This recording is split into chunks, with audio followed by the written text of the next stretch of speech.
Buenas noches, mis hermanos, mis hermanas. Continuamos ya con el cuarto módulo de este 2025. Y bueno, como lo hemos venido haciendo un repaso panorámico de los diferentes libros de la Biblia. Comenzamos por el Antiguo Testamento y ya vamos por la segunda parte del Nuevo Testamento. Esta imagen eh, no fue que la pusimos porque fue la primera imagen que apareció cuando pusimos una imagen de una Biblia abierta, sino que esta imagen tiene una idea que quiere transmitirse. Si ustedes lo notan, la Biblia está abierta, pero la cruz proyecta su sombra sobre la Biblia.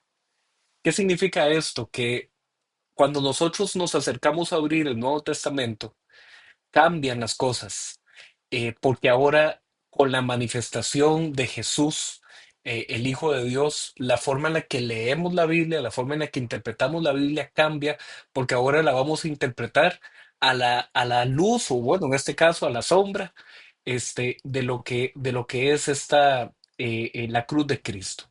Por eso es que le llamamos a esto una lectura bíblica cristocéntrica, ¿verdad? Porque está la cruz en ese punto central. Este cuarto módulo va a tener cuatro sesiones, al igual que los anteriores, va a ser todos los lunes del mes de agosto. Hoy vamos a ver lo que se conoce cronológicamente como las primeras epístolas del apóstol Pablo. Esas primeras epístolas se refiere a Primera y Segunda de Tesalonicenses y a Gálatas. Cronológicamente esas son las tres primeras epístolas que fueron redactadas. En una segunda sesión, la otra semana, vamos a ver lo que se conoce como las epístolas mayores. ¿Se acuerdan ustedes en el Antiguo Testamento cuando vimos los profetas mayores y los profetas menores? Y que habíamos dicho que se le llamaba así profetas mayores y profetas menores no por un tema de importancia, sino por un tema de cantidad de capítulos, cantidad de páginas.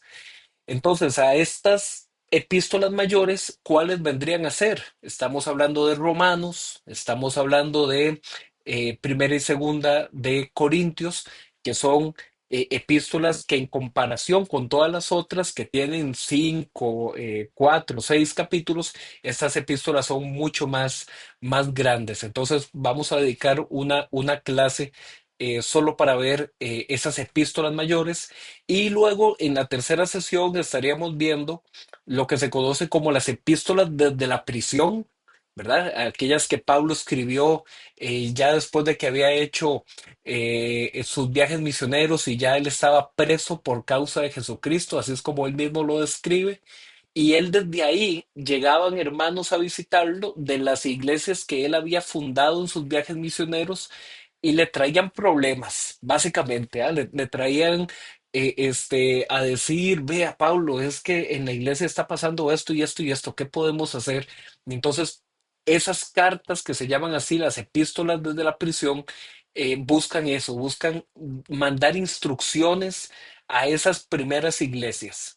Y también vamos a ver lo que se conoce como las epístolas pastorales, que son aquellas que Pablo envía a personas en específico.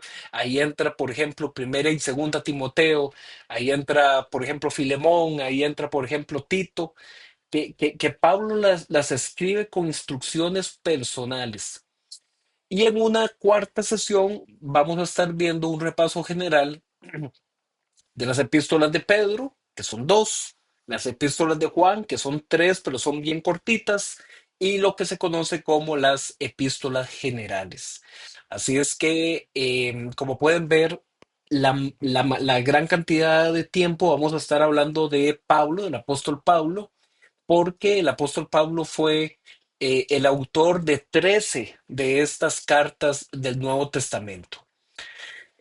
Y aquí es importante que nosotros nos hagamos una primera pregunta. ¿Para qué se ocupaban las epístolas? Si ya en el Nuevo Testamento, cuando uno abre el Nuevo Testamento, lo que aparecen son los evangelios, ¿verdad? Mateo, Marcos, Lucas y Juan. Y cuando uno abre los evangelios, muchas veces las Biblias que uno compra vienen con letra roja y la letra roja dice palabras de Jesús. Entonces uno ve que, por ejemplo, todos los capítulos del Sermón del Monte vienen con letra roja. Entonces uno dice, ah, mira, esas son palabras exactas que dijo Jesús. Entonces, si ya tenemos los evangelios y adentro de esos evangelios está la enseñanza de Jesús, el resumen de la vida y de la obra de Jesús, ¿para qué las epístolas? ¿Verdad? ¿Qué hacía falta? ¿Por qué este tipo de comunicación? Bueno, y además de los evangelios estaba el libro de Hechos, donde encontramos las narraciones de esos primeros años donde se consolidó la iglesia cristiana. Entonces planteamos esta pregunta. Si en los evangelios ya tenemos la enseñanza directa de Jesús, ¿para qué agregar epístolas? Bueno, aquí va un primer dato que a lo mejor algunos de ustedes no conocen y es bueno que lo sepan. Vieran que es que en realidad los evangelios fueron escritos después. Lo primero que se escribieron fueron las epístolas. Pues más bien es al revés. Más bien, cronológicamente hablando, hoy vamos a ver, por ejemplo, primera y segunda de Tesalonicenses que se ha determinado históricamente que fueron escritas alrededor del año 50 y el año 51 y los evangelios comenzarían a aparecer a partir de la década de los 60, en los años 60 del primer siglo. Entonces, en realidad no era como decir, ¿para qué epístolas si ya hay evangelios? No, al revés. Es que lo primero que existieron fueron las epístolas. Fueron escritas varios años antes que los evangelios y justamente circularon con el propósito de transmitir instrucciones para los nuevos escenarios en que la fe cristiana se extendía más allá de Jerusalén. Imagínense ustedes y yo que somos de aquí de Cartago, que vivimos aquí en Cartago y que estamos acostumbrados a las calles de Cartago, ¿verdad? Donde quedan los cruces, las intersecciones, las calles, las avenidas, los semáforos. eh, a pesar de que uno sabe que en teoría en cualquier lugar las calles son iguales, pero sabemos que no, que la demarcación de las calles no siempre es la mejor y que casi que uno se las comienza a aprender por costumbre y por memoria. Imagínense entonces que a usted de pronto se va a vivir a otra ciudad, a otro pueblo, a otro país donde la comida es diferente, la cultura es diferente, las calles son diferentes, incluso en Europa hay lugares donde no se maneja por la derecha, sino que se maneja por la izquierda. Entonces, imagínense en eso. Usted aprendió una forma de vida y de pronto, de un día al otro, tiene otra forma de vida, otra cultura, otra forma de entender qué es lo que Dios pide de mí. Eso era entonces lo que estaba pasando con los primeros cristianos. Los primeros cristianos, recordemos que el ministerio de Jesús se desarrolló en Israel, desde el norte de Israel, donde quedaba Galilea, hasta el sur, donde quedaba Jerusalén y Judea. Entonces, el ministerio de Jesús estuvo concentrado ahí, en esos pueblos, en esas sinagogas, visitando a esa gente. Y los primeros apóstoles, los 12 apóstoles y los primeros discípulos, vivían en Jerusalén y eran judíos.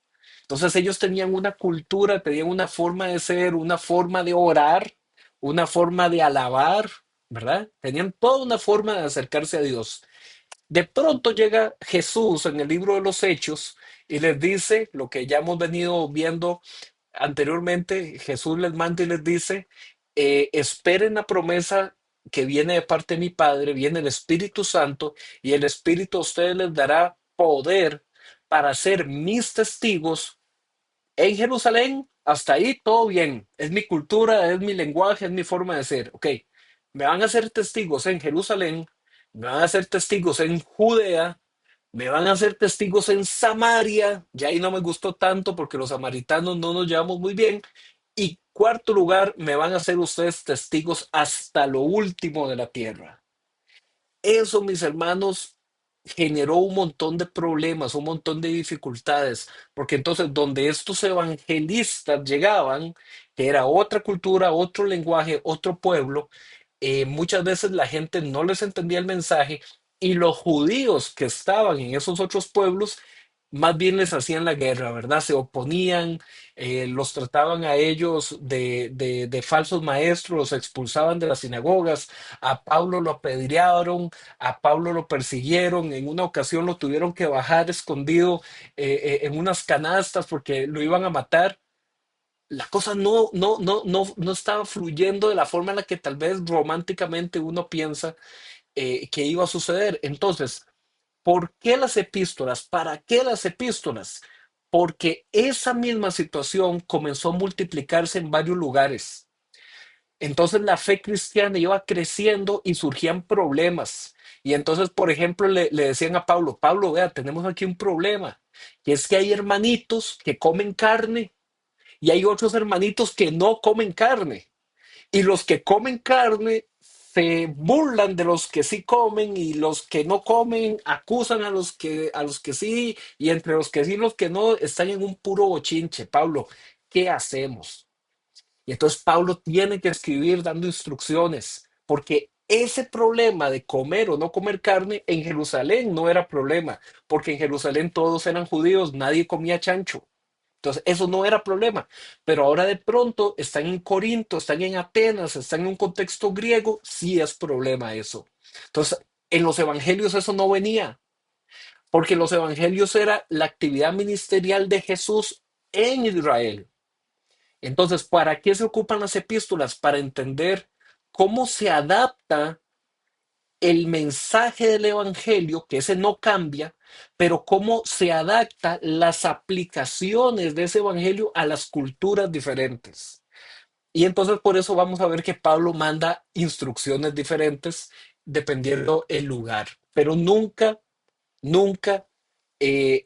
quitándole valor a la centralidad del evangelio de la cruz de Jesucristo, eso nunca, sino explicando cómo eso se adapta en diferentes circunstancias. Em, bueno, y aquí, como ya lo hemos dicho, aunque las cartas originales iban dirigidas a personas, iglesias o comunidades de fe en específico, su contenido, avalado por la autoridad apostólica, era funcional y normativo para creyentes en otras circunstancias. De ahí que estas epístolas comenzaron a circular de una iglesia a otra y a reproducirse copias a mano para que las instrucciones se mantuvieran en el tiempo.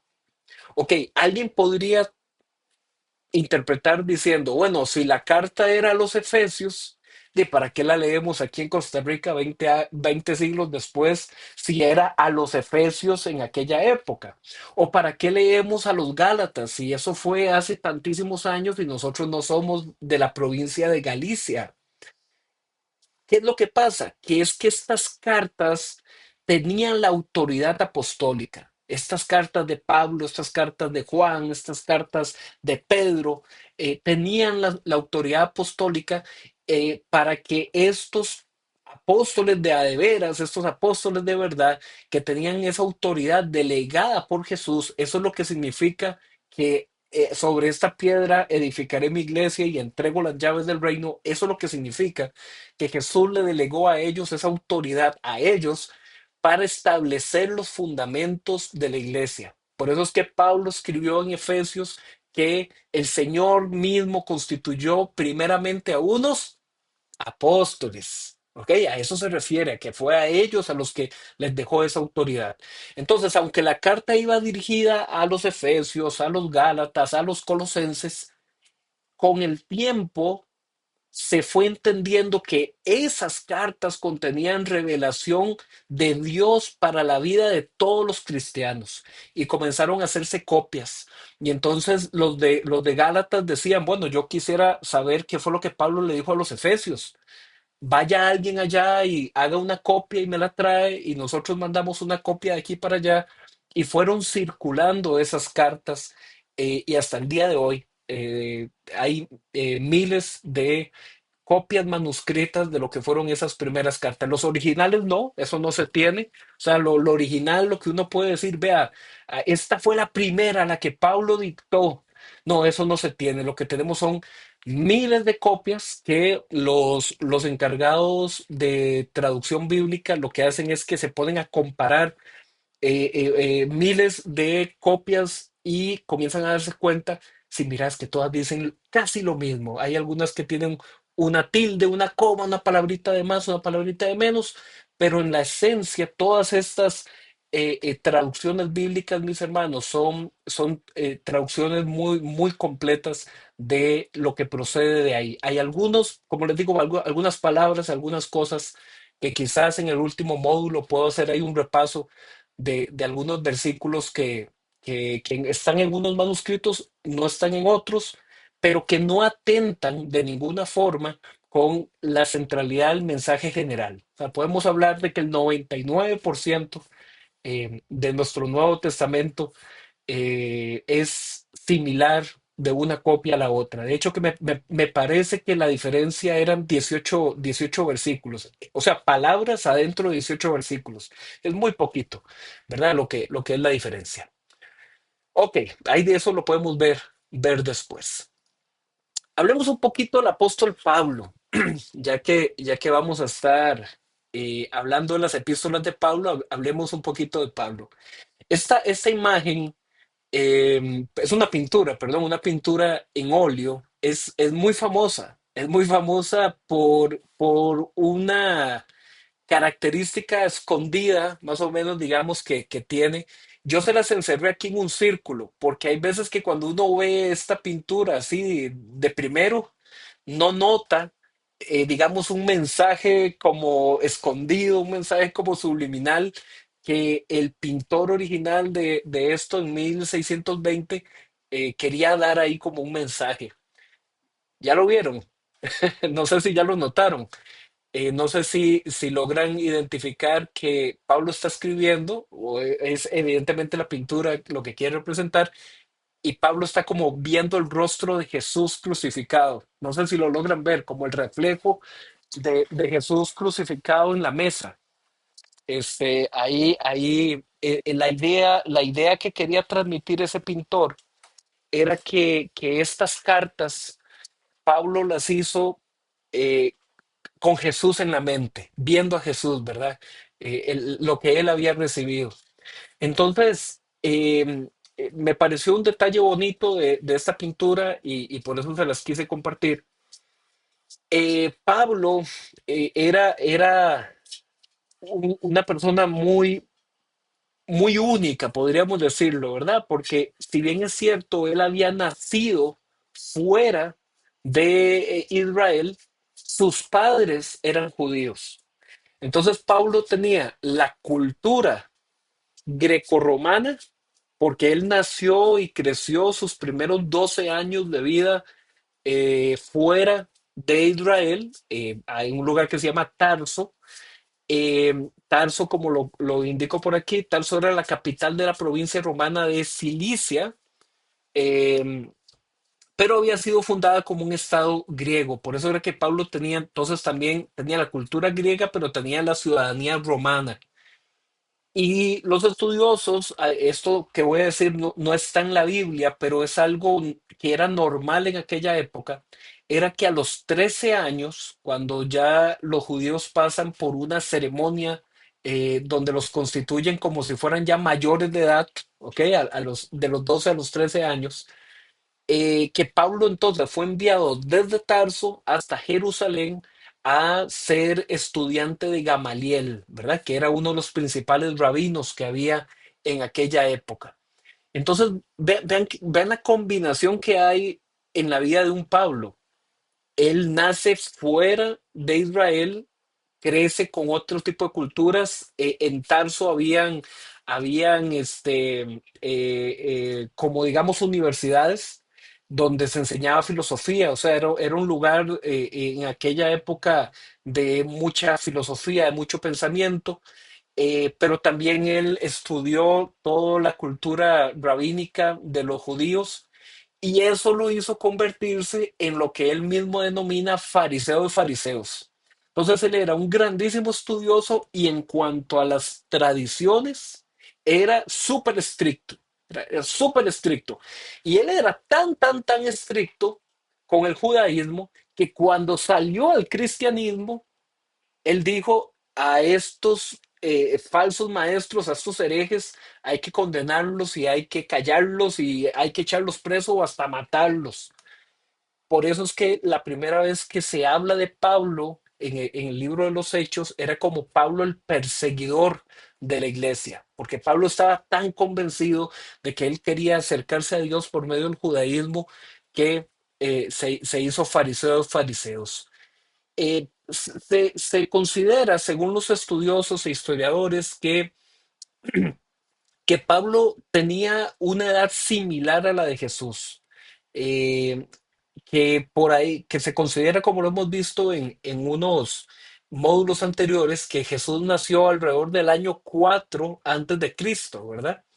Y se considera que Pablo habría nacido alrededor del año 1, ¿ok? Después de Cristo. Es decir, que cuando Pablo se convierte, y que eso sucedería alrededor del año 34 después de Cristo, según lo que se relata en Hechos capítulo 9. Pablo tendría entonces unos 33, 34 años también, una edad muy similar a la de Jesús. Eh, Esto es muy importante lo que voy a decir, hermanos, porque Pablo se convirtió, ¿verdad? Conocemos la historia, está en Hechos capítulo 9. Pablo se convirtió de una forma milagrosa, quedó ciego. Jesús le dice, Pablo, ¿por qué me persigues? Conocemos la historia, después él recobra la vista. Mis hermanos, Pablo no se hace misionero y apóstol de una vez, ¿ok? Sino que Pablo pasa 3 años después de su conversión sin tener ningún tipo de actividad ministerial. Pasados esos 3 años, Pablo visita Jerusalén, ahí se encuentra con Pedro, y después de eso se retira a Tarso, es decir, se retira al lugar de donde él era, donde vivían su familia. Y él estuvo ahí en Tarso unos 6 años, hasta que llegó Bernabé. Bernabé, que sí era también de Jerusalén, había estado con Pedro también, y entonces Bernabé, los apóstoles de Jerusalén lo envían a ser el líder encargado de la iglesia en Antioquía. Pero Bernabé dice, ok, yo voy, pero yo necesito ayuda. Y dice la Biblia que entonces Bernabé se va a buscar a Pablo que estaba en Tarso y se lo trae para juntos ser los pastores en la iglesia de Antioquía.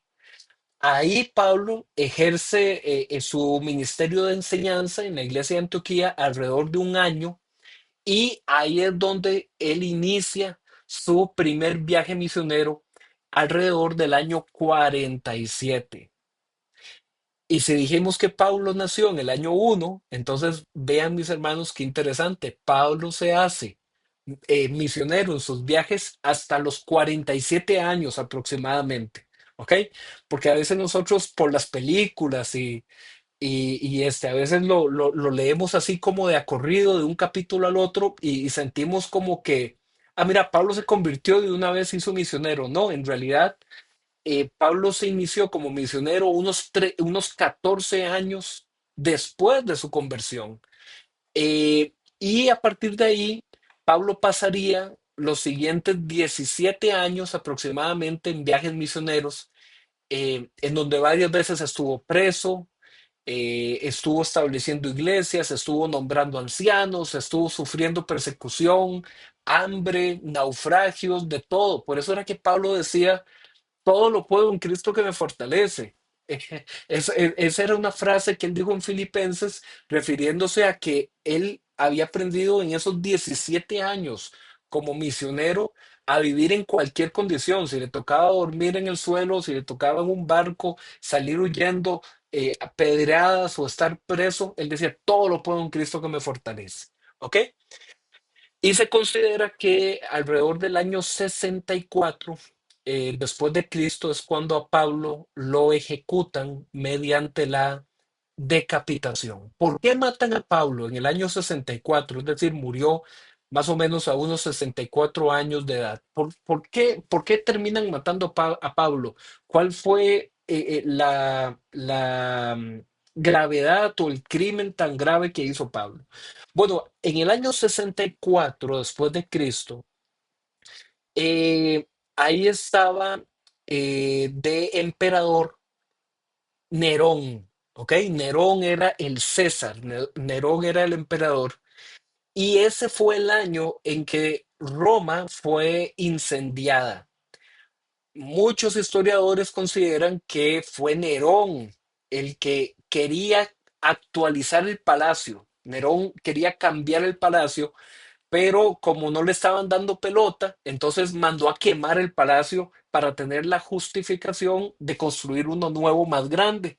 Pero el fuego se salió de control y terminó quemando, según los historiadores, alrededor del 70% de la ciudad de Roma. Se terminó quemando, o sea, mucha gente murió, quedó sin casas, que todo fue, la mayoría fue destruido. Y Nerón entonces dijo, los que incitaron, iniciaron y los causantes de este incendio son los cristianos. Y entonces Nerón le echó la culpa a los cristianos de que ellos eran los incitadores de ese incendio. ¿Por qué, mis hermanos?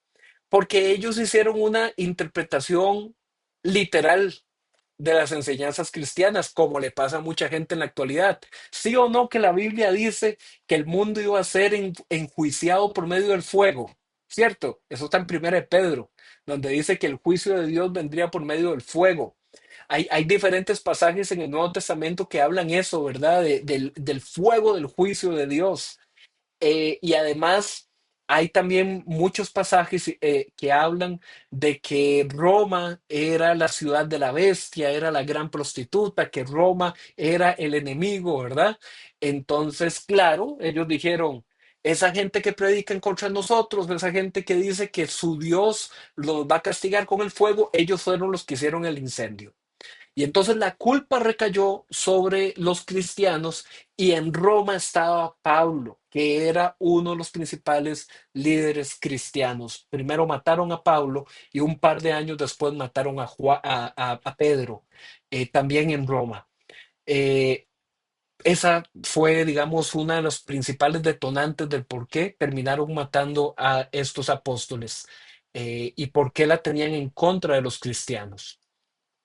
Ok, bueno, ya hablamos un poquito de Pablo, un poquito de esa parte histórica. Hablemos entonces de las primeras cartas, las primeras epístolas de Pablo. Y esas epístolas, que es primera y segunda de Tesalonicenses y la epístola a los Gálatas. Los años aproximados en que esto fue redactado fue Primera de Tesalonicenses entre el año 49 y 51 después de Cristo, Segunda de Tesalonicenses entre el 51 al 52. Con Gálatas hay un debate. Algunos colocan a Gálatas en el año 48, otros colocan a Gálatas en el año 55. Ahorita más adelante vamos a ver un poquito por qué es que está esa disputa de si fue en un año o fue en otro. Lo cierto es que ya sea en el 48 o en el 55, Gálatas pertenece a ese pequeño grupo de ser de las primeras epístolas que fueron redactadas. Estas epístolas lo que tenían eran aclaraciones sobre temas muy prácticos para la vida de los cristianos. Vamos a ver entonces que por ejemplo, en Primera Tesalonicenses la gente estaba preocupada por los familiares y los amigos que habían muerto. Entonces, Pablo escribe sobre eso. Entonces, tiene temas muy, muy prácticos. Pero también hay una diferencia entre estas cartas, que es que mientras la carta dirigida a los tesalonicenses era unos tesalonicenses que estaban en muchas cosas siendo una iglesia fiel, pero perseguida, ¿verdad? Pero en cambio los Gálatas era una iglesia que estaba en crisis porque tenía la influencia de los judaizantes, ¿ok? Entonces, en estas primeras epístolas de Pablo, lo que se buscaba era combatir ideas equivocadas que se tenían sobre las enseñanzas cristianas, por ejemplo, la esperanza de la segunda venida de Jesús. Habían malas interpretaciones sobre eso, hasta el día de hoy siguen habiendo malas interpretaciones de eso. También cómo asumir la fidelidad de los discípulos cristianos ante las tentaciones del mundo. ¿Cuál es la relación entre el judaísmo y la ley de Moisés? ¿Cuáles son los límites de la libertad cristiana? ¿Y cómo se puede uno experimentar la nueva vida espiritual que se recibe? Entonces a Pablo también le tocaría él mismo defender su autoridad apostólica, porque habían algunos que decían no le hagan caso a Pablo. No es que Pablo era perseguidor de la iglesia, no es que Pablo ni siquiera anduvo con Jesús, él no conoció a Jesús cuando estuvo en el ministerio.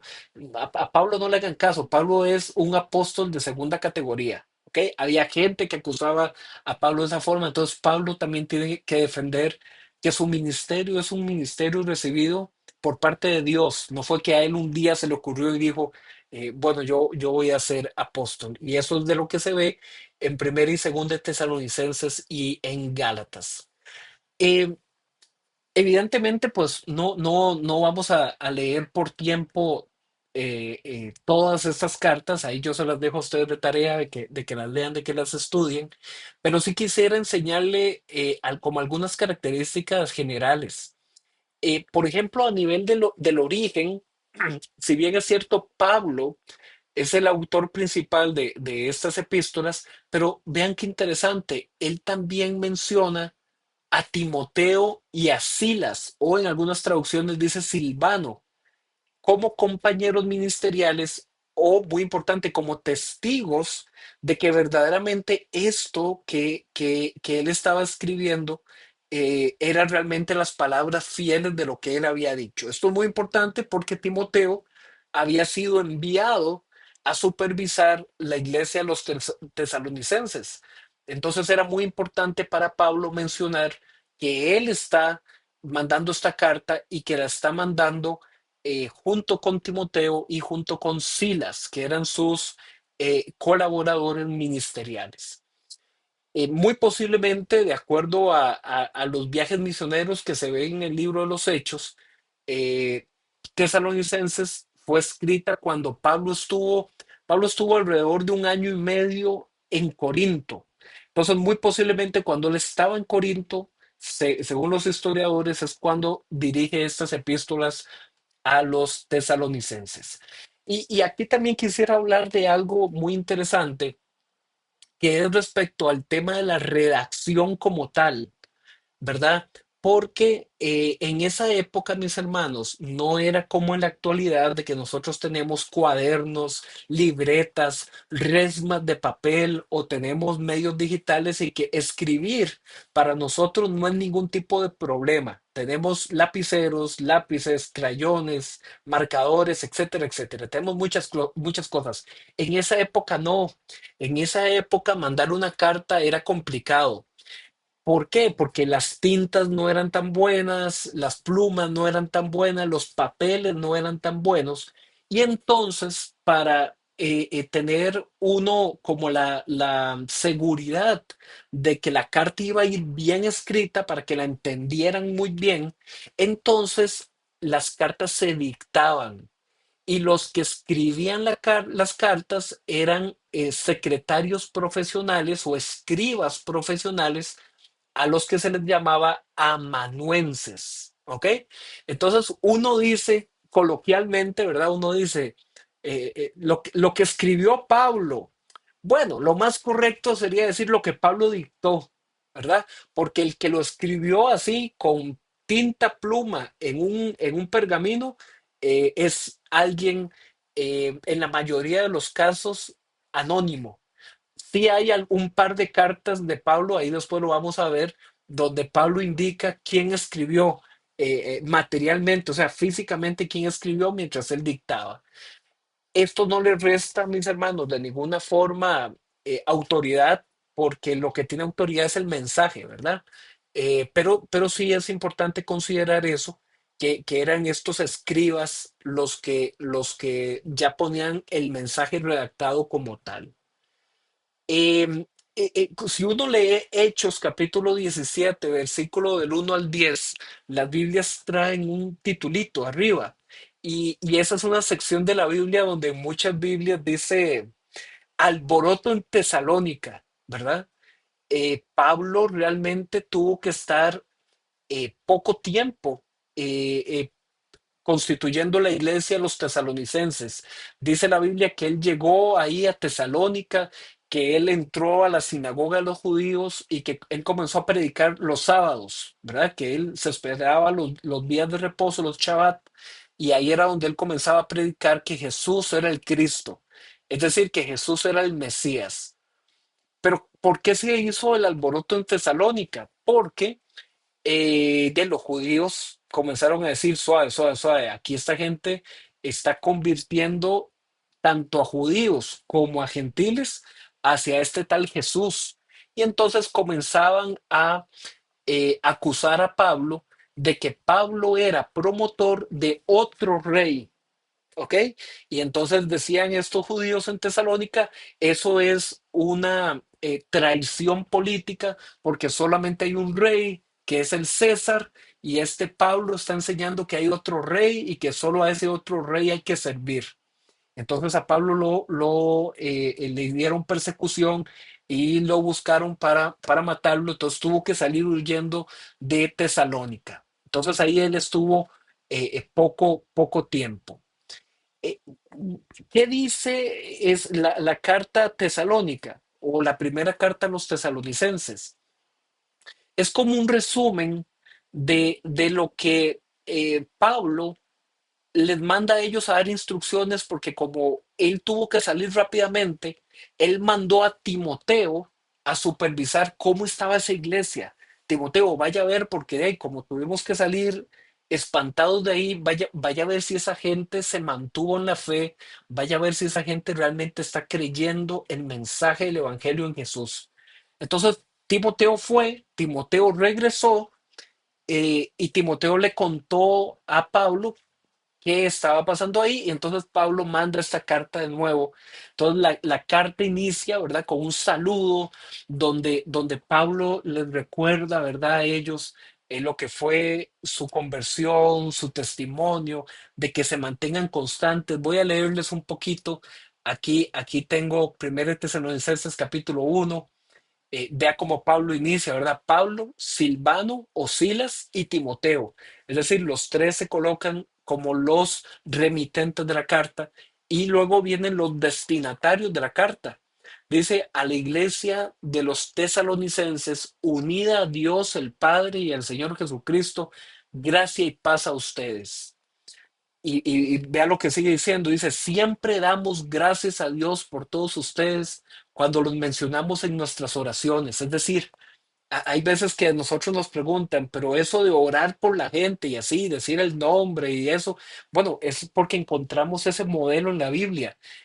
Pablo había conocido a esa gente, había evangelizado a esa gente y dice, yo a ustedes los menciono en mis oraciones, yo me acuerdo de ustedes. Y entonces Pablo dice, yo le doy gracias a Dios, los menciono en nuestras oraciones, los recordamos constantemente delante de nuestro Dios y Padre a causa de la obra realizada por su fe, el trabajo motivado por su amor y la constancia sostenida por su esperanza en nuestro Señor Jesucristo. Entonces vean cómo Pablo les manda un saludo y les dice, vean, yo me acuerdo de ustedes, yo oro por ustedes, por su fe, por su amor, por su esperanza, ¿verdad? Sigue Pablo diciendo, hermanos amados de Dios, sabemos que Él los ha escogido porque nuestro evangelio les llegó no solo con palabras, sino también con poder, es decir, con el Espíritu Santo y con profunda convicción. Como bien saben, estuvimos entre ustedes buscando su bien. ¿Por qué Pablo enfatiza eso? De que estuvieron entre ustedes, estuvimos entre ustedes buscando su bien, porque después venía otra gente a decir, no sean tontos, no se dejen engañar, los están enredando, no se conviertan a ese Jesús. Entonces Pablo tiene que ir aclarando todo esto. Versículo 6: ustedes hicieron imitadores nuestros y del Señor, cuando a pesar de mucho sufrimiento, recibieron el mensaje con la alegría que infunde el Espíritu Santo. De esta manera se constituyeron en ejemplo para todos los creyentes en Macedonia y de Acaya, que son provincias cercanas. Partiendo de ustedes, el mensaje del Señor se ha proclamado no solo en Macedonia y en Acaya, sino en todo lugar, a tal punto que se ha divulgado su fe en Dios, que ya no es necesario que nosotros digamos nada, porque todos ellos cuentan de lo bien que ustedes nos recibieron y cómo se convirtieron a Dios, dejaron los ídolos para servir al Dios vivo y verdadero y esperan, y aquí viene un versículo clave para esta carta. Pablo les está diciendo: ustedes se convirtieron, ustedes recibieron el evangelio, ustedes dejaron los ídolos para servir al Dios vivo y verdadero. Y ojo acá, acá es la clave. Dice, y esperan del cielo a su Hijo Jesús, quien resucitó y nos libra del castigo venidero. ¿Qué es lo que pasa con esto, hermanos? Que había gente que llegaron a dar malas interpretaciones sobre la resurrección de los muertos, sobre la segunda venida de Jesús y sobre el tema del juicio sobre el mundo. Y entonces había una serie de confusión. Entonces vamos a ver qué instrucciones les da Pablo a eso. Por tiempo no voy a poder leerlo todo. En el capítulo 2 Pablo recuerda el ministerio apostólico como evangelista que tuvo entre ellos y cómo llegó a estimarlos en gran manera para exhortarlos como a hijos, así es como él dice. Pablo recuerda también la oposición que tuvieron de parte de los judíos y cómo esto ocasiona que el castigo de Dios venga sobre ellos. Entonces, Pablo, vieron que habló del castigo de Dios y en el capítulo 2, en el versículo 14 al 16, él comienza a decir que el castigo viene, sí, pero viene contra los que se oponen al evangelio, ¿ok? No contra su pueblo. En el capítulo 3, que voy a leerlo ahorita un poquito, eh, eh, como Pablo no ha podido regresar para volver a visitar y consolidar a los tesalonicenses, tuvo que enviar a Timoteo en su lugar para animarlos en la fe. ¿Ok? Esto es muy importante.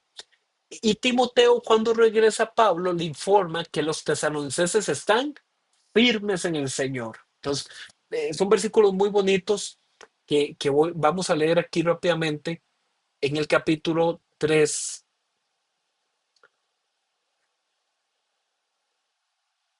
Capítulo 3 acá.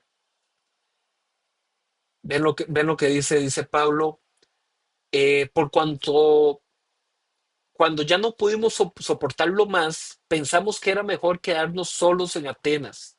Así que enviamos a Timoteo, nuestro hermano y colaborador de Dios en el Evangelio de Cristo, con el fin de afianzarlos y animarlos en la fe. Entonces Pablo dice, vea, como nosotros no pudimos ir, les mandamos a Timoteo para animarlos en la fe, para que nadie fuera perturbado por estos sufrimientos. Ustedes mismos saben que se nos destinó para esto. Pues cuando estábamos con ustedes les advertimos que íbamos a padecer sufrimientos y así sucedió. Por eso, cuando ya no pude soportarlo más, mandé a Timoteo a indagar de su fe, no fuera que el tentador los hubiera inducido a hacer lo malo y que nuestro trabajo hubiera sido en vano.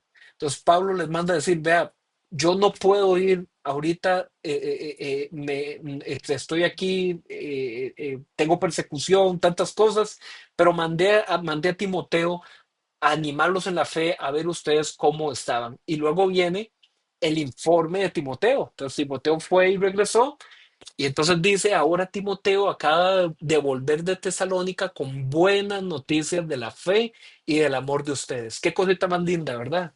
Qué lindo que uno pueda decir, tengo hermanos en la fe que están en otra provincia o que están en otro país, ¿cómo estarán? Y que alguien pueda ir y venir y decir, ve, aquella iglesia está creciendo en amor, está creciendo en fe, creciendo en la gracia de nuestro Señor. Eso fue lo que Timoteo le dijo a Pablo cuando regresó.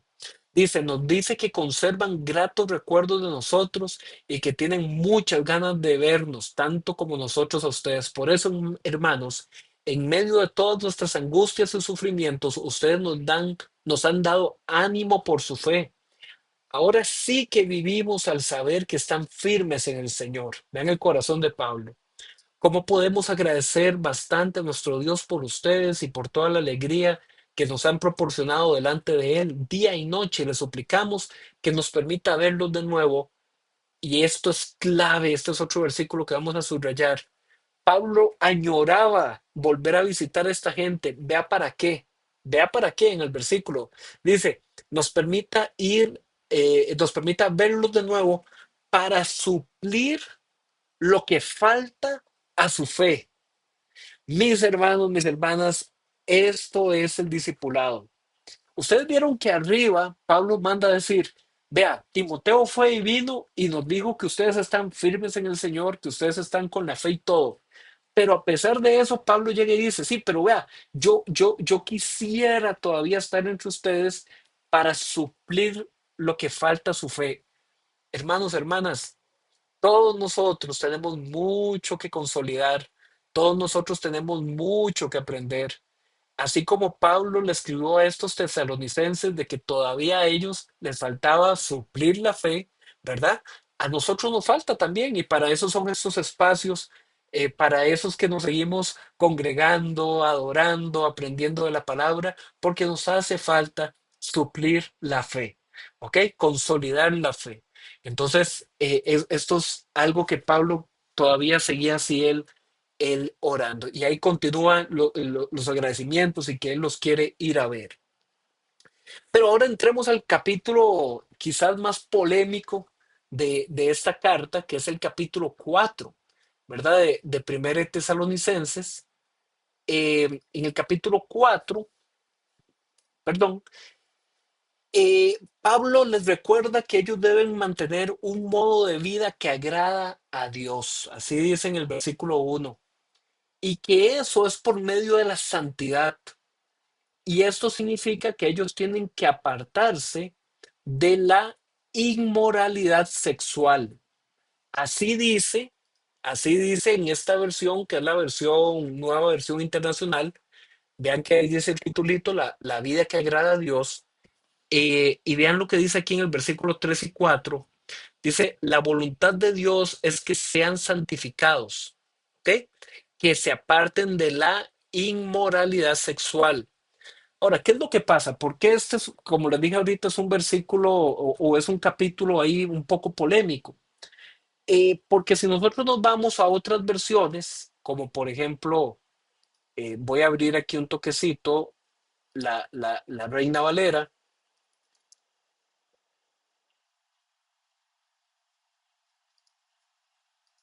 voy a expandir aquí, vean lo que dice en el versículo 3. ¿Ok?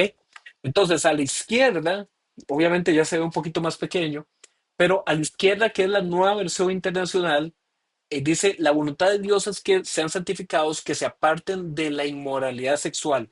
Pero vean que en la Reina Valera nada más dice, pues la voluntad de Dios es vuestra santificación, que os apartéis de fornicación. En este versículo, mis hermanos, la mejor traducción es la que está al lado izquierdo, que es la traducción que dice inmoralidad sexual. ¿Por qué? Porque cuando uno lee a la derecha que dice apártense de fornicación, uno piensa que es solo ese tema, que es solo ese tema, solo la fornicación, que no hay nada, que eso es lo que se hay que apartar. Pero en realidad la palabra original de la que se traduce eso es la palabra porneia, ¿ok? Y esa palabra, mis hermanos, tiene un trasfondo muchísimo más amplio y muchísimo más fuerte que hablar solo de fornicación. La incluye, sí, la incluye, pero no se acaba con solo eso. Porneia, que es la palabra de donde viene en el español pornografía, pero porneia en el idioma griego original significaba cualquier tipo de exceso, cualquier tipo de desviación, por eso se traduce como inmoralidad sexual, porque es un concepto muy amplio que básicamente abarca cualquier cosa que hace el ser humano pervertido en temas sexuales. Y eso incluye muchísimas más cosas que no es solamente la fornicación. ¿Me explico? Entonces, cuando aquí Pablo le manda a decir a esta gente, ustedes guárdense de esto porque el Señor lo que quiere es la santidad. Y lo segundo es, vean la diferencia en el versículo 4. Leo primero lo que está aquí en mi izquierda, que estoy marcando en celeste. Dice que cada uno aprenda a controlar su propio cuerpo de manera santa y honrosa. Pero si usted ve lo que dice a la derecha, dice que cada uno de vosotros sepa tener su propia esposa.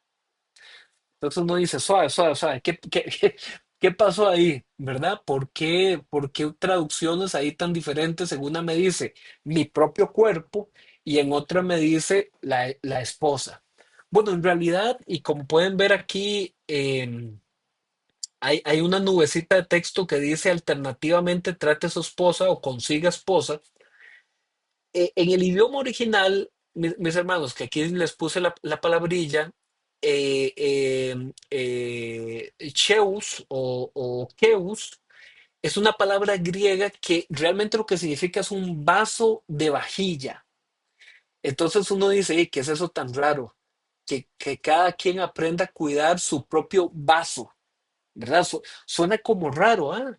Me está hablando, es un versículo que está hablando de inmoralidad sexual y de pronto dice que cada quien cuide su propio vaso.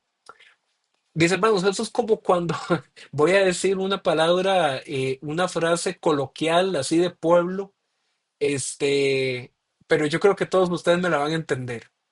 Ustedes han escuchado cuando así los chiquillos en los barrios o así la gente en el pueblo dice la expresión el pichel.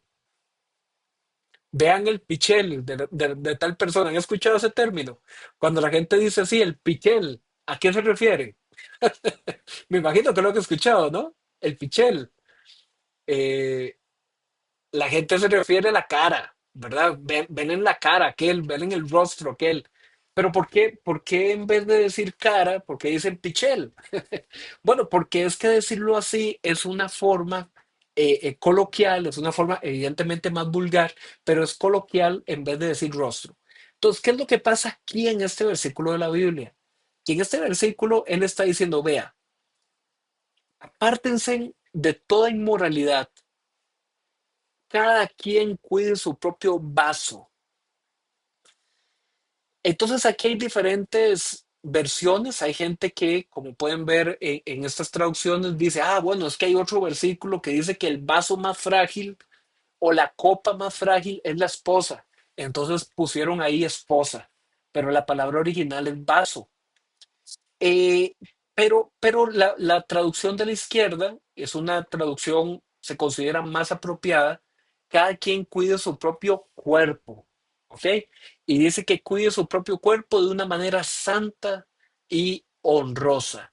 Inclusive están los que consideran que hablar del vaso se está refiriendo en realidad al órgano sexual, ¿verdad? Que cada quien, papá, cuídese, refrénese, tenga mucha atención y tiene usted que cuidar su cuerpo enteramente con santidad y con honradez.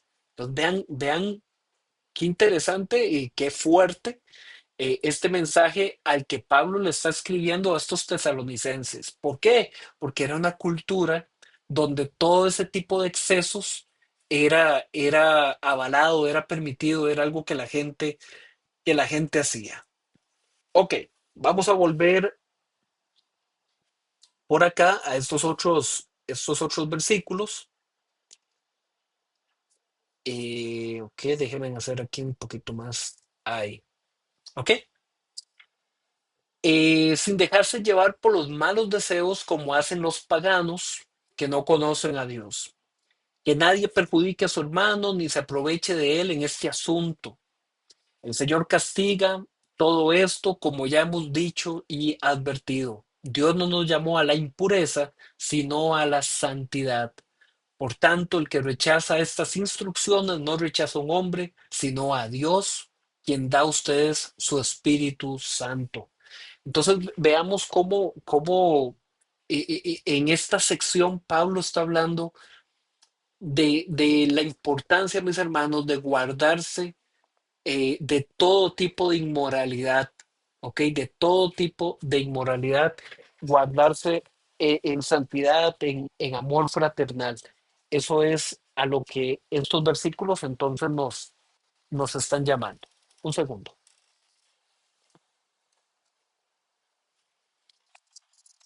Ok. Luego, lo otro que viene en este capítulo 4 que tiene que ver así, como ven ahí en el titulito, la venida del Señor. En los tesalonicenses, con el paso del tiempo, alguna gente cristiana, hermanos en la fe o familiares, habían comenzado ya a morir por la causa que fuera, por un tema de salud o por un tema de edad. La cosa es que entonces había cristianos que ya habían muerto.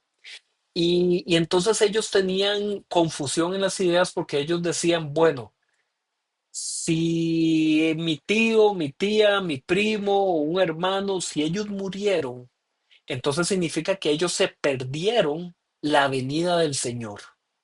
Y entonces esto era algo que a ellos los estaba atormentando mucho. Y entonces Pablo les escribe y les aclara ese tema. Les dice, hermanos, no queremos que ignoren lo que va a pasar con los que ya han muerto, para que no se entristezcan, ¿verdad? Ellos estaban pues sintiéndose mal por eso. Dice, como otros que no tienen esperanza. ¿Acaso no creemos que Jesús murió y resucitó? Entonces, la respuesta es sí, ¿verdad? Así también entonces Dios resucitará con Jesús a los que han muerto en unión con Él. Entonces Pablo aquí les aclara y les dice, vean, ustedes tranquilos, no se entristezcan, dejen de preocuparse que si la tía, el abuelo, la abuela, el papá, la mamá, si ellos ya murieron y murieron en Cristo, si ellos fueron salvos, si ellos aceptaron el Evangelio de Jesús, en el momento en que el Señor venga, ellos también serán resucitados, tranquilos, no se preocupen, ellos no se van a perder del encuentro glorioso con Jesús. Entonces dice el versículo 15, conforme a lo dicho por el Señor, afirmamos que nosotros, los que estemos vivos, nosotros entiéndase los creyentes, ¿ok? Los cristianos, nosotros, los que estemos vivos y hayamos quedado hasta la venida del Señor, de ninguna manera nos adelantaremos a los que hayan muerto, ¿ok? El Señor mismo descenderá del cielo con voz de mando, con voz de arcángel, con trompeta de Dios, y los muertos en Cristo resucitarán primero. Este es la frase clave de este versículo. Los muertos en Cristo resucitarán primero. Entonces, Pablo está hablando del momento en que se produzca la venida del Señor y dice que en ese momento va a estar el Señor con voz de mando, con voz de arcángel, ¿verdad? Desde el cielo descendiendo y dice que los muertos en Cristo resucitarán primero para unirse al Señor en su venida, para venir junto con Jesús a reinar. Versículo 17. Bueno, ¿y qué pasa con nosotros los que estemos vivos? Pues nosotros entiendes los creyentes que estén vivos en ese momento. Dice el versículo 17. Luego, los que estemos vivos, los que hayamos quedado, seremos arrebatados junto con ellos en las nubes. ¿Con ellos quiénes? Con los que resucitaron. Seremos arrebatados junto con ellos en las nubes para encontrarnos con el Señor en el aire y así estaremos con el Señor para siempre. Por lo tanto, anímense unos a otros con estas palabras. Entonces, ojo lo que aquí, porque como les dije, este es un capítulo bien interesante en este sentido. Pablo exhorta a que no se entristezcan por los cristianos que ya murieron, porque ellos serán resucitados primero cuando ocurra la venida del Señor. En el idioma original, eso que se traduce como la venida del Señor es una palabra que se dice parousia, como esta que está aquí, parousia. ¿Qué significa la palabra parousia? Significa el advenimiento o la llegada En aquella época, esa era la palabra que se usaba cuando venía un rey, cuando venía alguien de mucha dignidad, alguien de mucha importancia a visitar un lugar. Entonces se decía, bueno, dentro de una semana es el advenimiento, ¿verdad? Es el evento en que tal persona va a llegar. Entonces, esa palabra se toma del idioma original y entonces Pablo dice, vea, cuando se dé el advenimiento, es decir, cuando se dé la parousia o la venida del Señor, los que estén vivos en ese momento serán arrebatados para recibir junto con los resucitados al Señor en el aire. Aquí hay otra palabra muy importante, que es esa palabra que nosotros vemos en la Biblia en español como recibir o, como dice la nueva versión internacional, encontrarnos con el Señor en el aire. En el idioma original eso es una palabra apantesis que es muy significativa porque cuando sucedía la parousia, ¿verdad? De que venía ese rey o que venía ese héroe militar o una persona muy importante, no se esperaba que esa persona llegara a la ciudad sola. Eso no era lo que se hacía, sino que la gente quería tanto celebrar que esa persona venía a visitarlos, que cuando la persona venía a cierta distancia, entonces salía una corte, ¿verdad? Que es un grupo de gente a recibirlo, digamos, casi como decir, a las entradas de las puertas del pueblo de la ciudad. Entonces, venía el advenimiento, salía un grupo de personas en una comisión de bienvenida y ya ellos juntos entraban a la ciudad. ¿Ok? Eso es lo que se conoce como el apantesis, que es la palabra original. Entonces, ¿qué es lo que aquí Pablo está diciendo? Pablo está diciendo, vean, tranquilos, cuando el Señor venga, todos los que hayan muerto en Cristo, en ese momento ellos van a ser resucitados, ellos no se van a perder ese encuentro.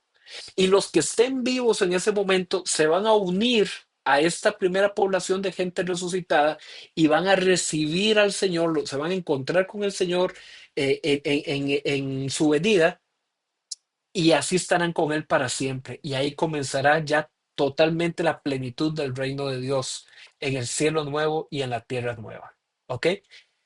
Tradicionalmente, tradicionalmente, a esto se le ha llamado el arrebatamiento de la iglesia.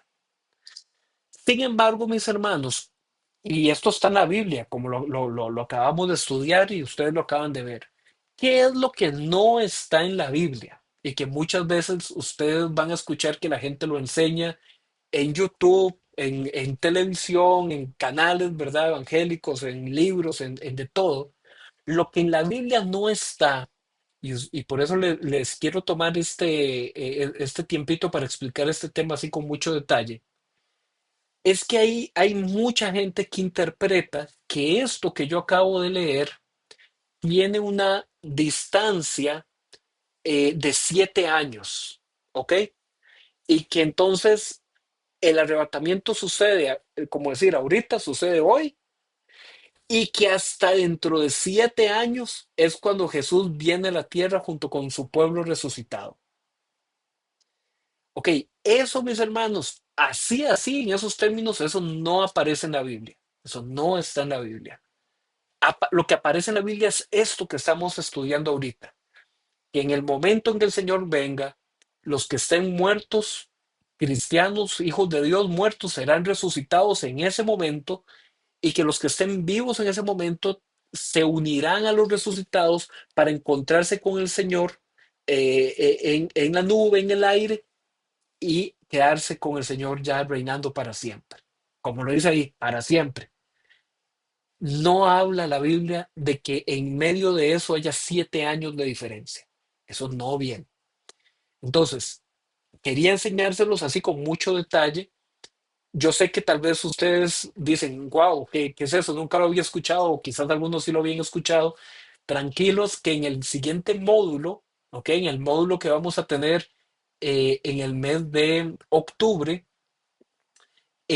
vamos a volver a tocar esos temas porque en octubre vamos a ver el análisis del libro de Apocalipsis. Entonces ahí voy a volver a retomar un poco esto, ¿ok?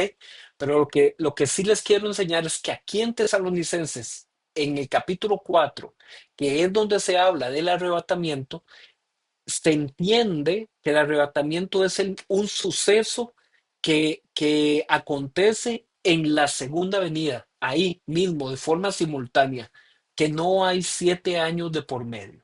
¿Ok? Repito, sé que este es un tema que tal vez les va a generar interés, más preguntas o que necesitan mayor aclaración. Lo vamos a ir viendo en el siguiente módulo. ¿De acuerdo? Ok, finalmente en el capítulo 5 eh, Pablo les dice, vean, el día del Señor, que el día del Señor es una frase que viene del Antiguo Testamento que significa juicio, el juicio de Dios, ¿verdad? El día del Señor. Dice que será como ladrón en la noche, pero que esto no sorprende o no toma por sorpresa a los hijos de Dios, porque los hijos de Dios son hijos de luz y que por eso ellos serán salvados de no sufrir ningún tipo de castigo. Eso es lo que viene en el capítulo 5. Y finalmente vienen ya las instrucciones finales de la carta de que tengan en gran estima a todos los que trabajan en Señor a favor de ellos y que a los hermanos y hermanas que andan desanimados, que andan holgazanes, que no quieren trabajar, que a esos les llamen la atención y que los alerten a que se aviven, ¿verdad? Que se mantengan alegres, que se mantengan orando, que no apaguen el espíritu y que eviten toda clase de mal. Lo leo rapidito. Aquí el capítulo 5. Vean lo que dice. Ahora bien, hermanos, ustedes no necesitan que se les escriba acerca de tiempos y fechas, porque ya saben que el día del Señor llegará como ladrón en la noche.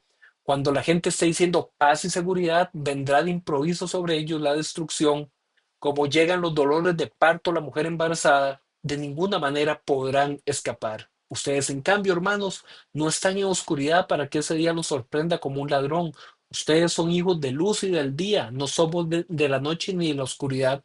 Por lo tanto, no debemos dormirnos como los demás, sino mantenernos alerta y en nuestro sano juicio. Los que se duermen de noche duermen y los que se emborrachan de noche se emborrachan. Nosotros, que somos del día, por el contrario, estemos siempre en nuestro sano juicio, protegidos por la coraza de la fe y del amor y por el casco de la esperanza de salvación.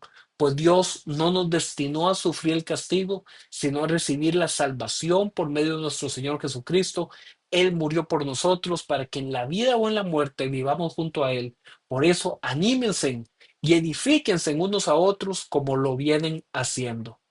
Hermanos, les pedimos que sean considerados con los que trabajan arduamente entre ustedes y los guían y los amonestan en el Señor. Es decir, por sus pastores, por sus líderes, sean considerados porque ellos trabajan por ustedes.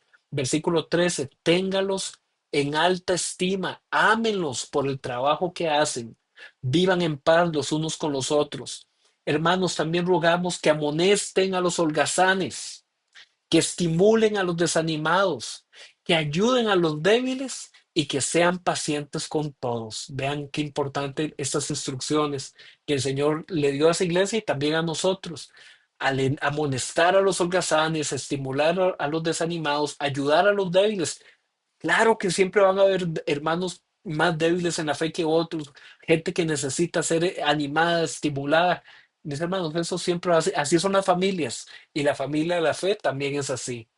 Y dice el versículo 15: asegúrense de que nadie pague mal por mal. Más bien esfuércense siempre por hacer el bien, no solo entre ustedes, sino a todos. Estén siempre alegres, oren sin cesar, den gracias a Dios en toda situación, porque esta es su voluntad para ustedes en Cristo. No apaguen el espíritu, no desprecien las profecías, sométanlo en todo a prueba. Esto también es un versículo, solo este versículo es para una predicación entera. Sí, no desprecien las profecías, pero sométanlo en todo a prueba. ¿Ok? Entonces, sí, no las desprecien, pero tampoco crean todo lo que les dicen o todo lo que escuchan, someten todo a prueba, aférrense a lo bueno, eviten toda clase de mal, ¿ok? Y ahí termina también con saludos y demás. Entonces, bueno, me tomé un poquito más de tiempo. para analizar esto, porque creo que era muy importante que eso quedara bien, bien claro. Segunda de Tesalonicenses es mucho más cortica. Segunda de Tesalonicenses apenas tiene 3 capítulos, pero ¿qué 3 capítulos, mis hermanos? Yo sé que a lo mejor, tal vez muchos de ustedes no habían estudiado estos cartas a los tesalonicenses. Son cortitas, pero son matonas, como se dice. ¿Qué pasó entre Primera de Tesalonicenses y Segunda de Tesalonicenses? Que otra vez le llegaron a Pablo a contar cosas que estaban pasando en esa iglesia. ¿Y qué creen ustedes que se mantenía? Malas interpretaciones respecto a la segunda venida de Jesús. Otra vez. ¿Y por qué habían malas interpretaciones? Porque llegaron unos falsos maestros a decirle a los tesalonicenses, vean, eso de la segunda venida, eso ya pasó. Y ahorita lo que estamos todos nosotros es sufriendo el juicio de Dios. Y entonces la gente estaba muy asustada. ¿Saben por qué? Porque de a de veras a ellos los estaban persiguiendo, a ellos los estaban oprimiendo. Ellos sentían que el mundo entero estaba contra ellos por mantenerse como cristianos, por ser fieles al Evangelio. Y entonces llegaron unos falsos maestros y les dijeron, no, no, es que el día del Señor ya pasó, eso ya vino. Y entonces esta gente estaba realmente muy angustiada. Y entonces Pablo les aclara y les dice, vean, eso no ha pasado y eso no va a pasar hasta que sucedan 2 cosas. 2 cosas tienen que suceder antes de que sea realmente el día final, el día del Señor. Tremendo, ¿ah? Esto es de los pocos lugares en la Biblia donde dice así de claro, claro entre comillas, vamos a irlo a ver rápidamente. Vean, vamos a 2 Tesalonicenses capítulo 2, ¿ok? Igual, todo esto yo los invito a que ustedes lo estén estudiando, porque es mucha información en muy poco tiempo, ¿verdad? Pero que lo estén estudiando y si les surgen más preguntas, pues ahí lo vamos viendo.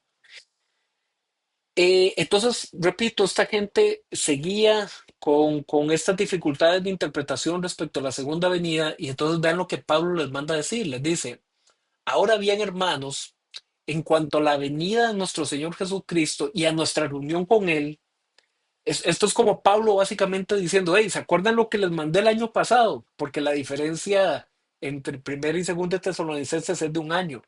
¿Se acuerdan lo que les dije? Que nos vamos a reunir con el Señor junto con los otros que van a ser resucitados y vamos a estar con Él. Entonces, este primer versículo dice así, hermanos, en cuanto a la venida de nuestro Señor y a nuestra reunión con Él, les pedimos que no pierdan la cabeza, ni se alarmen por ciertas profecías. Vea, este versículo es como tomado para la realidad de la iglesia en el hoy, ¿ah? Tanta gente que anda preocupada que vea la guerra en Israel y eso es una de las señales, y vea, hay un terremoto, y vea, hay una inundación, y vea, hay un volcán en erupción, esas son las señales. Vea lo que dice la Biblia. Hermanos, no pierdan la cabeza, no se alarmen por ciertas profecías, ni por mensajes orales o escritos supuestamente nuestros que digan, ya llegó el día del Señor. Ah, ah. No se dejen engañar de ninguna manera, porque primero tiene que llegar la rebelión contra Dios. Algunas de sus versiones dice la apostasía. Entonces, esto es una de esas cosas que le dije que tiene que suceder primero antes de que sea el día definitivo del Señor. Entonces Pablo les dice, "Vean, es que tiene que venir la apostasía. ¿Qué palabrilla esa? Palabrilla dominguera, palabrilla que se escucha ahí, apostasía. La apostasía, mis hermanos, es una negación de todo tipo, digamos, de fe.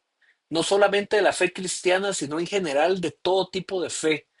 Eh, Piensen ustedes en un mundo donde el mundo finalmente ya diga, no hay ningún tipo de Dios, no hay ningún tipo de ley, no hay ningún tipo de moralidad. Aquí cada quien viva como se le ocurra y sálvese quien pueda. Eso sería, en palabras, digamos, más coloquiales, decir, tiene que suceder la gran apostasía en el mundo. Un momento en que el mundo ya se descarrila por completo. Entonces dice, tiene que suceder primero la rebelión contra Dios o como dice alguna de sus versiones, la apostasía. Y lo segundo que tiene que pasar, dice que tiene que manifestarse el hombre de maldad, o como algunas versiones de ustedes dice, el hombre de pecado, ¿verdad? Por eso aquí la nubecita de texto dice, en vez de maldad, una variante pecado. ¿Ok? Entonces debe suceder la rebelión contra Dios. Vemos la nubecita dice rebelión contra Dios o literalmente la apostasía y la manifestación del hombre de maldad o del hombre de pecado. Tienen que pasar esas dos cosas y si esas dos cosas no han pasado, no se dejen ustedes engañar de que el día del Señor ya llegó. ¿Ok? Eso es lo que Pablo les está a ellos explicando. Dice, el hombre de maldad, el que está destinado a la destrucción. Este, es decir, el hombre de maldad o el hombre de pecado, se opone y se levanta contra todo lo que lleva el nombre de Dios o es objeto de adoración. Es decir, va en contra de cualquier tipo de religión, cualquier tipo de creencia. Todo lo que lleva el nombre de Dios o es objeto de adoración. Hasta el punto de adueñarse del templo de Dios y pretender ser Dios. Ojo. Esto, mis hermanos, esto ya había pasado en la historia de Jerusalén.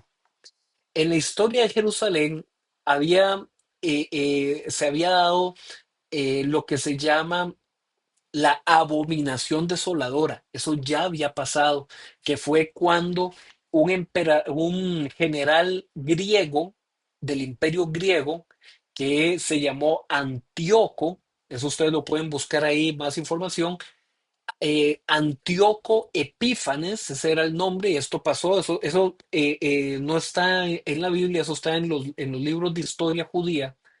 Este militar del imperio griego, él entró al templo en Jerusalén, sacrificó cerdos, imagínense, que para los judíos el cerdo es el animal impuro, sacrificaron cerdos en el lugar santísimo, o sea, lo inimaginable, por eso es que le llaman la abominación desoladora, sacrificaron cerdos en el lugar santísimo, pusieron ídolos griegos, pusieron una imagen de Zeus y adoraron en el templo en Jerusalén como si fuera un templo pagano. Eso ya había pasado. Y después, cuando llegaron las tropas de Pompeyo, que era también un militar romano, adentro del templo en Jerusalén colocaron una imagen de Pompeyo y le hicieron una dedicatoria a Pompeyo. Entonces, esto ya había pasado.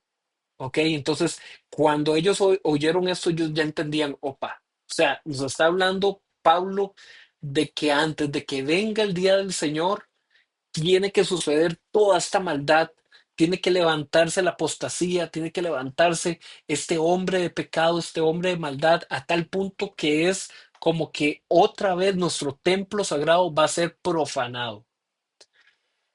Pero aquí es donde la cosa se complica. Aquí es donde la cosa se complica, mis hermanos. Porque entonces, asociado a este versículo, entonces hay alguna gente que interpreta de la siguiente manera. Hay alguna gente que dice, ve, como eso no ha pasado, para que eso pase, tiene que reconstruirse el templo en Jerusalén. Porque de qué forma va a ser profanado el templo si no hay templo, si el templo fue destruido. Entonces hay mucha gente que se la pasa como con la expectativa de que, uy, tiene que haber templo. Ajá, ¿y para qué usted quiere que haya un templo en Jerusalén? Ah, para que sea profanado con esto y entonces ya venga la segunda venida del Señor. ¿Ok? Repito, eso la Biblia no lo dice, sino que eso son interpretaciones a partir de este versículo, de que dice que este hombre de maldad, que este hombre de pecado, va a adueñarse del templo de Dios y a pretender ser Dios. Este no es un versículo fácil de interpretar, mis hermanos. Hay muchas formas en que los estudiosos han interpretado y no hay una versión, digamos, más sólida que otra para interpretar esto. Hay momentos en la Biblia en que también nosotros tenemos que ser humildes y reconocer y decir, no hay claridad.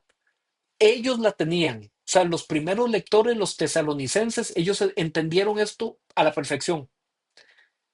Nosotros, 20 siglos después, ya no lo entendemos tan bien. Hay muchos elementos históricos que hemos perdido para poder categórica y contundentemente decir, ah, hermanos, esto significa tal cosa. Ok, en estos versículos puede ser que ustedes encuentren libros, videos de YouTube o otras predicaciones donde digan, no, claro, esto es el tercer templo en Jerusalén y significa esto y tiene que pasar esto y el anticristo y entonces va a firmar un acuerdo de paz y entonces los musulmanes y esos son interpretaciones que no son lo que dice la Biblia. ¿Qué es lo que dice la Biblia? Lo que ustedes están viendo ahorita. Y yo lo que les puedo decir, después de haber estudiado este tema, que es de mis temas favoritos, lo he estudiado mucho, mucho tiempo, les puedo decir, hay diferentes formas de verlo, de entenderlo, eh, pero ninguna tiene al día de hoy, 2025, quizás en algunos años por delante haya nuevos descubrimientos históricos y más profundidad, pero al día de hoy, eh, ciertamente esto es enigmático, es misterioso, carecemos de los instrumentos para interpretarlo. Ahora bien, mis hermanos, con este tipo de temas vinculados a la segunda venida, mis hermanos, lo importante aquí es mantenernos fieles. Lo importante aquí es mantenernos buscando del Señor, buscando en nuestra santificación, nuestra consolidación, no andar adivinando que vea que si el templo, que si aquí, que si allá. Esos son detalles interesantes, sí, son muy interesantes, muy llamativos, muy, muy interesantes así para estudiar, pero eso no debe quitarnos la paz, mis hermanos. Esto no debe a nosotros alarmarnos y hacer que vivamos así como viendo señales por todo lado. No, tenemos que reconocer, no se sabe todas las cosas con humildad y más bien decir, Señor, vamos adelante, tú lo sabes, nosotros no. Por eso Jesús le dijo a sus discípulos, el día, la hora, nadie la sabe, ni aun el Hijo del Hombre, solo nuestro Padre Celestial conoce el momento. Entonces, temas interesantes, sí, muy interesantes, pero no podemos volvernos cerrados en decir esto o aquello, ¿ok? Bueno, seguimos adelante. Repito, yo sé que es mucha información muy rápido, pero después la vamos a seguir cocinando un poquito más. Versículo 5. No recuerdan, vean a lo que me refiero, vean lo que dice este versículo 5. ¿No recuerdan que ya hablaba de esto cuando estaba con ustedes? O sea, Pablo les dice, vean, esto ya yo se los había explicado, ¿se acuerdan? Pero no lo incluye aquí. O sea, Pablo les dice, ¿se acuerdan? Ya yo esto se los había dado a entender, pero aquí no viene. Entonces, bueno, de ahí nosotros de este lado de la historia no conocemos todos los elementos. Y aquí viene otro complicado. Dice, bien saben que hay algo que detiene a este hombre a fin de que él se manifieste a su debido tiempo. Es cierto que el misterio de la maldad ya está ejerciendo su poder, pero falta que sea quitado de en medio el que ahora lo detiene. Y estos versículos también ha sido objeto de un montón de interpretaciones. Uy, vea, que no se ha manifestado el hombre de maldad porque hay algo que lo detiene. ¿Qué es ese algo? ¿O quién es ese que lo detiene? Y entonces aquí han dicho de todo, que es el Espíritu Santo, que es el arcángel Miguel, que es la iglesia, que era el gobierno del Imperio Romano. Ve, hay una lista como de 17 interpretaciones diferentes de qué significa ese versículo. Entonces vuelvo a lo mismo. No lo sabemos, no tenemos la total de los elementos para decirlo, pero así estaba escrito y ellos lo entendían. ¿Ok? Otra cosa es que mucha gente también a este hombre, hombre de maldad o hombre de pecado, dicen, ah, ese es el anticristo. Bueno, sí, mucha gente le llama así, pero no lo dice Tesalonicenses. O sea, la palabra anticristo en Tesalonicenses no aparece. En Tesalonicenses se le llama hombre de maldad o hombre de pecado, ¿verdad? Entonces, esos son otros elementos que alguna gente llega y agarra de diferentes libros de la Biblia y dice, ah, en todos estos es el anticristo. No lo sabemos a ciencia cierta, ¿verdad? No lo sabemos a ciencia cierta. Pero bueno, ¿qué va a pasar cuando ese hombre, cuando sea que pase, cuando ese hombre de maldad se manifieste? Versículo 8. Se manifestará aquel malvado a quien el Señor Jesús derrotará con el soplo de su boca y destruirá con el resplandor de su venida. Esto es lo que sí nos interesa. No importa cuándo suceda o qué señales, lo que importa es que Jesús lo va a derrotar con el aliento de su boca, es decir, con sus palabras, y que el Señor lo va a destruir con el resplandor de su venida. Entonces, sea lo que sea, no importa, el Señor Jesús lo va a derrotar. El malvado vendrá, dice, por obra de Satanás, con toda clase de milagros, señales y prodigios falsos. Ojo, va a venir esa manifestación y va a ser señales, prodigios, milagros, taca. Y Pablo dice, sí, pero son falsos, porque no proceden de Dios, proceden de Satanás. ¿Ok? Entonces, esto es otra cosa, mis hermanos, no hay que dejarse engañar, no hay que dejarse engañar. Dice versículo 10, con toda perversidad engañará a los que se pierden por haberse negado a amar la verdad y así ser salvos. Por eso Dios les envía un poder engañoso para que crean en la mentira.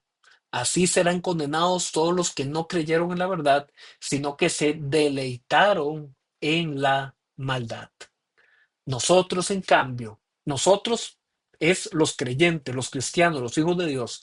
Nosotros, en cambio, siempre debemos dar gracias a Dios por ustedes, hermanos amados por el Señor, porque Dios los escogió como los primeros frutos para ser salvos mediante la obra santificadora del Espíritu y la fe que tienen en la verdad.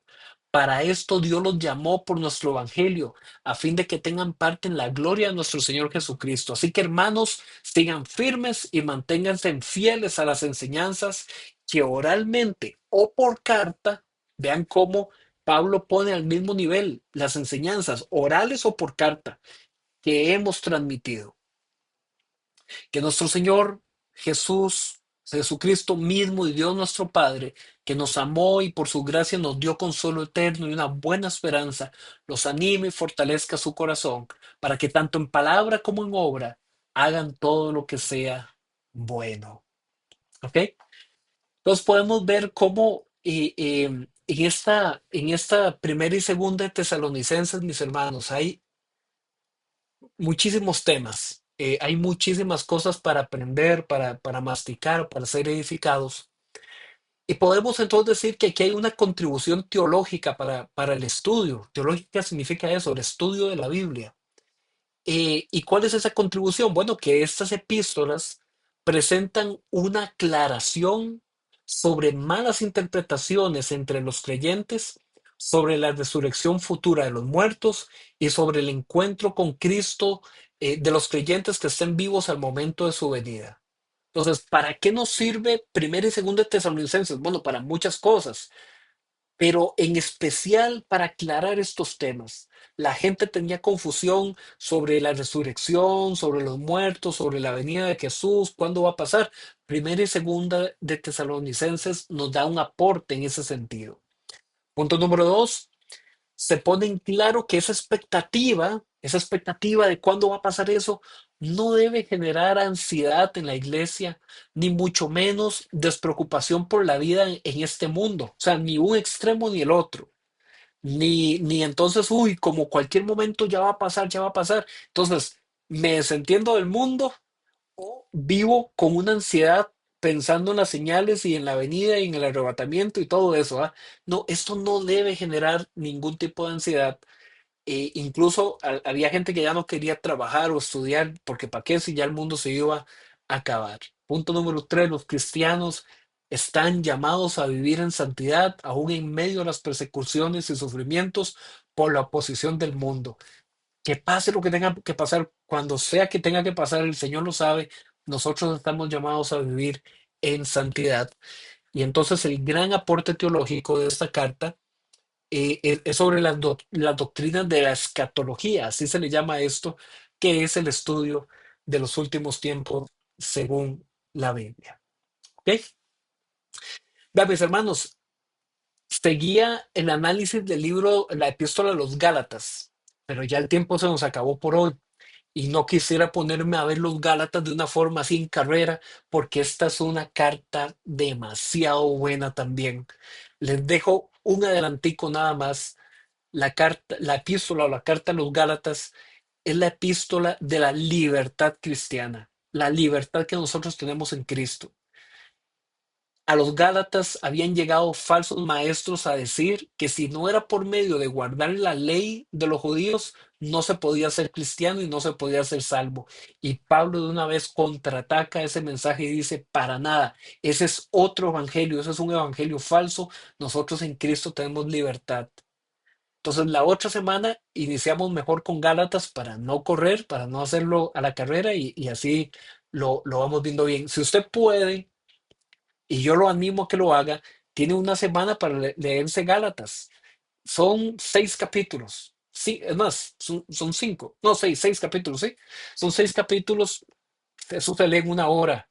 Lo pueden leer durante esta semana para que lleguen bien afiladitos y puedan entonces entender con muchísima más comprensión el análisis que vamos a hacer entonces de los Gálatas. ¿De acuerdo?